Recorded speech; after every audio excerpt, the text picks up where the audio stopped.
Nakakalimutan ko lang yung ginawa ng kakambal mo sa akin. Eh di siya yung sabunutan mo, hindi ako. Puntahan mo sa bahay, bigusan mo ng galit mo para naman may masmasan ka. Wow! Ang tapang mo naman yata ngayon. Bakit? May pinagmamalaki ka?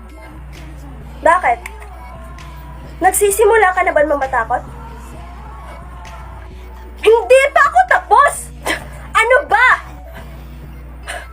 Lumaban ka, girl, para challenging. Gusto mo bang lumaban ako? Labanan kita? Baka magsisi ka? Nakakatakot ka naman po. Baka nakakalimutan mo na puno ka pa ng sakit ng katawan ngayon. Baka gusto mo naman maulit. Bakit ko gustong mangyari yon? Eh kung pwede naman na ikaw yung mababalik ko mamaya. Huwag puro satsat gawin mo. Tingnan natin kung kaya mo. Eh di ba mahina ka? Malaanghel ka?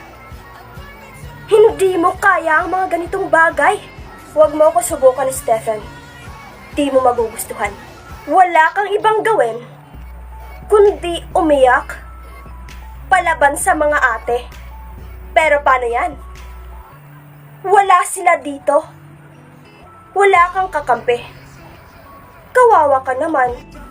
Tumahimik ka kung ayaw mo mga sampulan. Ano? Yan lang ba kaya mo? Iyakin ka, Shwen. Hanggang titig ka lang. Anong sabi mo? Ngayon mo sabihin lahat ng yan. Ibuka mo, bibig mo. Ano? Natatakot ka? Magsalita ka? Hindi mo ko kilala, Stephen. Kilala kita. Mahina ka. Pero sino mahina sa atin ngayon? Ano? Masakit ba? Pumiglas ka. Piglasan mo pa. Sakit-sakitan lang? Shred, gatawan mo ko. Bakit kita bibitawan? Kung kaya naman kitang putulan ng hininga ngayon. Hinahamon mo ako kanina, di ba? Mahina ako sabi mo kanina, di ba? Shred, ano ba?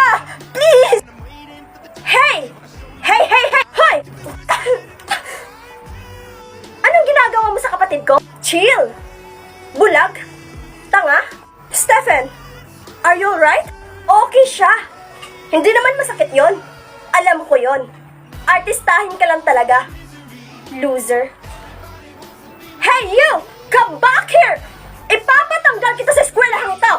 Go ahead! Gusto mo bang magkaubusan ba tayo ng pera? E-try natin. Tingnan natin kung sino ang mamumuluwi sa ating dalawa.